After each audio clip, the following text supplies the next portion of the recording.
नमस्कार। बीस न्यूज 24 सात में आपको स्वागत है। जी हाँ, रूसी राष्ट्रपति व्लादिमीर पुतिन ने पूर्वी यूक्रेन में सेना भेजने का आदेश दे दिया है। उन्होंने यूक्रेन में विद्रोही को नियंत्रण वाले 2 इलाका को स्वतंत्र राज्यों के तौर पर मान्यता देने का बाद ये कदम उठाया है।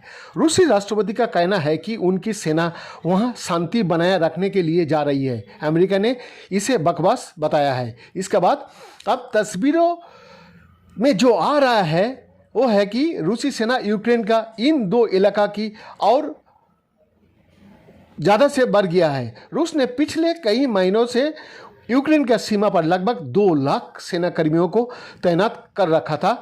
इन्हीं में से सेना टुकड़ियों अब यूक्रेन की सीमा पार कर दाखिल होंगी। रूसी सेना का इस जमावड़े में टैंक और गोला बारूद तो है ही है, उन्हें वायुसेना और नौसेना का भी सहयोग मिल रहा है। वही यूक्रेन के राष्ट्रपति ने कहा कि उनके देश को ना तो किसी बात का और ना किसी व्यक्ति का डर है।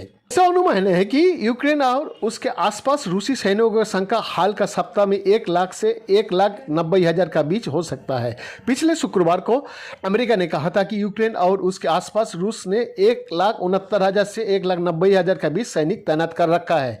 यूरोपीय सुरक्षा और सहयोग संगठन ISCE में अमेरिकी राजदूत माइकल कारपेंटर ने कहा था, इस शंका में यूक्रेन की सीमा को आसपास और बेलारूस में तथा कब्जा किए गए हुए क्षेत्र क्राइमिया में तैनात सैनिक शामिल है।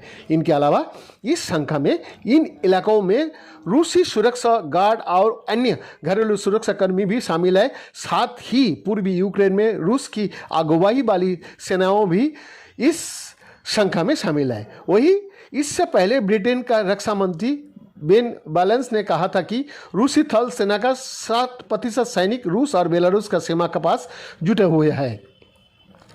उधर यूक्रेन के रक्षा मंत्री ने संख्या 1,49,000 बताई थी। इस सब के बारे में रूस ने कुछ स्पष्ट नहीं कहा है। संयुक्त राष्ट्र में रूस का उप राजदूत दमित्री पोलस्की ने कहा, ये सब हमारी पश्चिमी के साथियों का दिमाग की उपज है।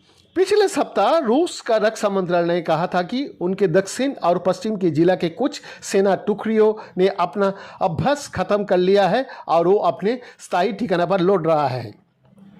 मगर सेना संगठन नाटो का कहना था कि उसे जमीन पर इसका कोई सबूत नहीं दिखा है। नाटो महासचिव जेंस स्टोल्टनबर्ग ने तब कहा था, इसके उलट ऐसा लगता है रूस सेना बंदोबस्त बढ़ाता जा रहा है। पश्चिमी का अधिकारियों ने नाम ना बताने का शर्त पर यह बताया है कि अभी जो खुफिया जानकारी मिल रही है उससे ऐसा लगता है कि रूसी सैनिक उस रेंज में पहुंच चुके हैं जहां से यूक्रेन पर हमला बोला जा सकता है। उनका कहना है कि उनकी 2/3 सेना सीमा से 50 किलोमीटर से भीतर दायरे में है। सैटेलाइट से मिली तस्वीरों से भी संकेत मिलता है कि कुछ रूसी सेना टुकड़ियां यूक्रेन के सीमा के पास छोटे समूहों में बढ़ गई है। हालांकि कई जानकारों को मानना है कि यूक्रेन पर पूरी तरह धावा बोल देने वाला फिर उसके अधिकतर या सारे हिस्से पर कब्जा करने के लिए रूस को अभी जितना सैनिक तैनात है उससे बहुत ज़्यादा सैनिकों को जुटाना होगा। रूस का तुलना में यूक्रेन का सेना बहुत छोटी है, मगर उसे उत्तर अटलांटिक सेना संगठन नाटो की मदद मिल रही है। अमेरिका ने यूक्रेन का भीतर तो कोई सेना नहीं भेजी है, मगर उसके पास पोलैंड और रोमानिया में नाटो की सेना का हाथ मजबूत करने के लिए 3,000 अतिरिक्त सैनिक भेजा है और 8,500 अन्य सैनिक का अलर्ट करके रखा है। अमेरिका ने साथ ही $20 करोड़ के हथियार भेजे हैं, जिनमें जेवलिन टैंक रोधी मिसाइल और स्टिंगर लड़ाकू विमान रोधी मिसाइल शामिल है।